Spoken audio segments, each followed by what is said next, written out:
आपको बताना है वैदिक आर्य किस देवता या डेटी की पूजा नहीं करते थे, फटाफट से बताइए। सभी बच्चे जल्दी से बताइए क्या है सही answer. Which God didn't the वैदिक आर्यन नॉट वर्शिप? सारे बच्चे आंसर करिए। What will be right answer of question number third?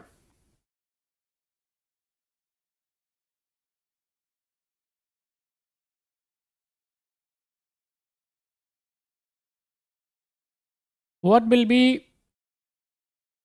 Right answer of question number third?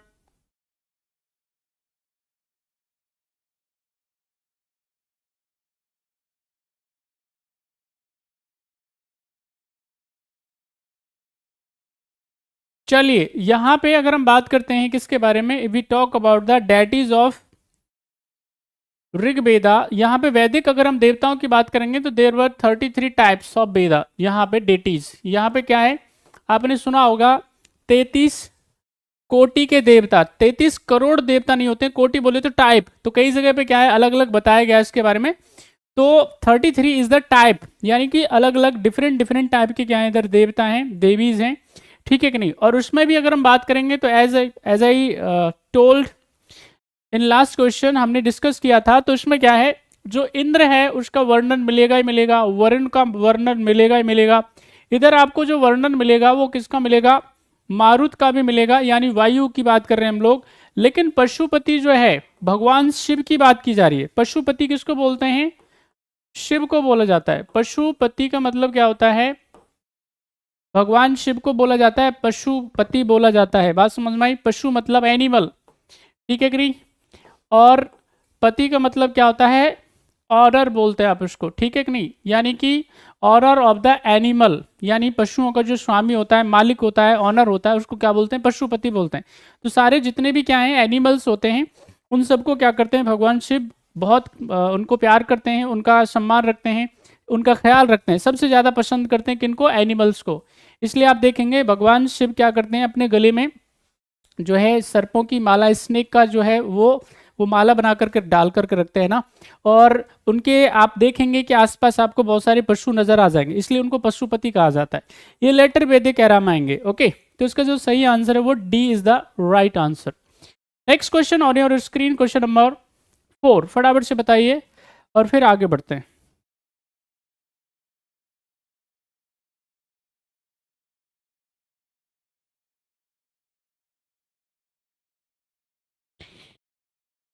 Question number on your screen, question number 4।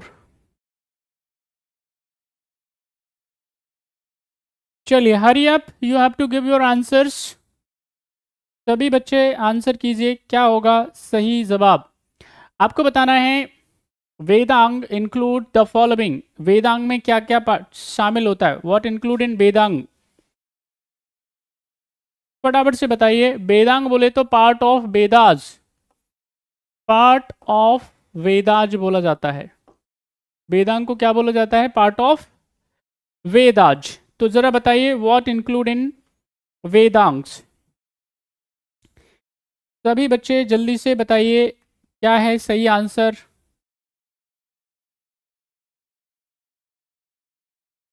चलिए तो यहाँ पे if we talk about Vedanga, तो हम यहाँ पे देखते हैं क्या, देखिए if we talk about the Vedanga की बात करेंगे तो सबसे पहले first of all we talk about Veda. हम किसके बारे में बात करते हैं, वेदाज के बारे में बात करते हैं। वेदाज आर 4। अगर हम बात करते हैं वेदों के बारे में तो वेदों की संख्या कितनी है, वेदों की संख्या है 4। इसमें सबसे जो प्राचीन है the ancient one is Rigveda.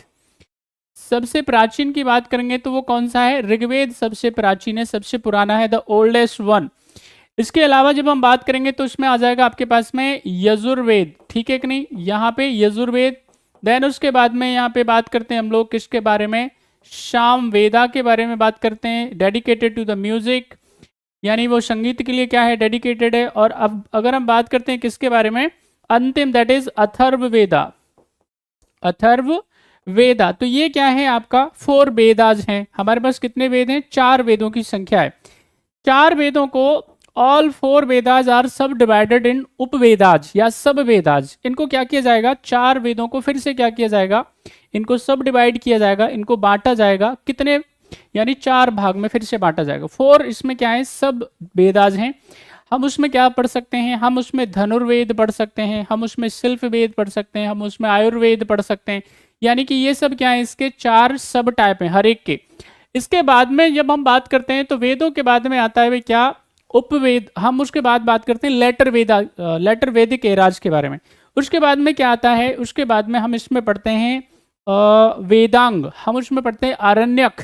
तो ये सब क्या है, पार्ट ऑफ क्या कहा जाता है इनको, यानी ये बाद में आते हैं, सबसे बाद में आते हैं, इसलिए बोला जाता है पार्ट्स ऑफ, इनको बोला जाता है वेदाज। ये वेदों के हिस्से होते हैं, ठीक है कि नहीं। कई बार इनको क्या बोल देते हैं, sometime it is also known as end of Vedas. इनको क्या बोला जाता है, कई जगह पे लिखा हुआ है एंड ऑफ वेदा भी बोल दिया जाता है, लेकिन यहाँ पे ये करेक्ट है, पार्ट ऑफ वेदा इसको क्या बोला जाता, इसको पार्ट ऑफ वेदा बोला जाता है, जो कि करेक्ट है, which is very right. End of Veda भी कई जगह पे लिखा हुआ है। तो अब उसमें क्या क्या शामिल होगा सब अच्छे से पता होना चाहिए। द वेरी फर्स्ट इज, यहाँ पे हम लोग जो बात करते हैं उसमें हम लोग बात करते हैं किसके बारे में, शिक्षा के बारे में। शिक्षा पहले नंबर पे आता है, कम ऑन फर्स्ट। शिक्षा के बाद में जब हम बात करेंगे तो अनोदर इज, यहाँ पे याद करते हैं हम लोग व्याकरण के बारे में, ग्रामर कह सकते हो आप इसको। देन उसके बाद में हम लोग किसके बारे में बात करते हैं, देन टॉक्स अबाउट द छंदा, छंद के बारे में बात करते हैं। देन छंद के बाद में आता है आपके पास में निरुक्त, और निरुक्त के बाद में आता है आपका ज्योतिष। शिक्षा के बारे में बात करी जाएगी तो भाई क्या करेंगे, क्यों चाहिए आपको शिक्षा, why you want to be educated, क्यों आपको एक पढ़ा लिखा व्यक्ति बनना है।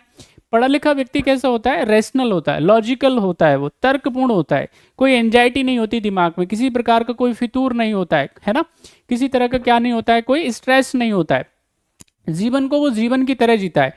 इट मीन्स अगर आपके पास में शिक्षा नहीं है, अगर आपके पास शिक्षा है और अगर आप ठीक से नहीं जी रहे हैं, if you are not living your life very efficiently, अच्छे से अपना जीवन अगर आप नहीं व्यतीत करते हैं, then you are not educated, आप पढ़े लिखे है ही नहीं। अगर आपके दिमाग में इधर उधर की चीज़ें चल रही हैं, बात समझ रहे हैं कि नहीं, जीवन को छोड़ करके बाकी सब चल रहा है, अगर आप सांस ले रहे हैं लेकिन जी नहीं पा रहे हैं, तो इसका मतलब कहीं ना कहीं इसमें कोई समस्या है, किसकी, शिक्षा की समस्या है, एजुकेशन की प्रॉब्लम है। एजुकेशन को हमने उस तरीके से नहीं लिया है, उस रूप में नहीं लिया है, नॉट इन दैट फॉर्म जिसमें लिया जाना चाहिए। हमारे दिमाग में क्या चलेगा, बाकी की चीज़ें चलेंगी, ठीक है कि नहीं। हमें क्या चाहिए, हमको चाहिए पावर, हमको सबसे ज़्यादा ज़रूरी हमारे दिमाग में क्या रहता है, पावर रहती है कि नहीं, ताकत रहती है, शक्ति चाहिए। अब शक्ति किस तरह की चाहिए, हमको कई बार चाहिए होती है आपके पास में मसल पावर, ये मनी पावर हो सकती है, मेन पावर हो सकती है, तमाम तरह की पावर्स हमको चाहिए होते हैं हमको। देन उसके बाद में प्रॉपर्टी चाहिए होती है, रूप चाहिए होता है, ये सब क्या है, ये पावर के रूप होते हैं, यानी ये शक्ति का क्या होता है, रूप होता है, तो वो सब चाहिए। और जब वो दिमाग में रहेगा तो फिर जीवन नहीं होगा, ये तमाम चीजें आएंगी तो क्या होगा, सेल्फ रिस्पेक्ट आएगा। और सेल्फ रिस्पेक्ट आएगा क्योंकि हर जगह पे कहीं ना कहीं क्या होगा, आपका अपमान होगा, डिसरिस्पेक्ट होगा, तो हम जी नहीं पाएंगे। तो इसलिए क्या है, हमको इसी रूप में लेना चाहिए। अगर आप में से कोई बच्चा ठीक से फिलॉसफी पढ़ ले, अगर तुमको दर्शन का थोड़ा सा नॉलेज हो जाए, जानकारी हो जाए, देन उसके बाद में फिर आपको रिस्पेक्ट और डिसरिस्पेक्ट परेशानी नहीं करेगा, आपको मान अपमान सम्मान ये कभी परेशानी नहीं करेगा, तंग नहीं करेगा।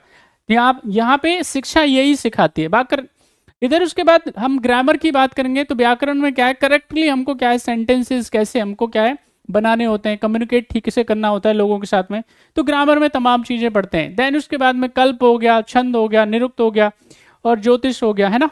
तो ये क्या है, याद रखना, इनको क्या बोलते हैं भाई। इसका सही आंसर जो हो जाएगा देख लेते हैं इसमें कहाँ पे है, शिक्षा है, कल्प है, निरुक्त है, व्याकरण है, छंद और ज्योतिष है। ए इज द राइट आंसर। जिन जिन बच्चों ने ये आंसर दिया है उनका सही आंसर है, ए इज द राइट आंसर।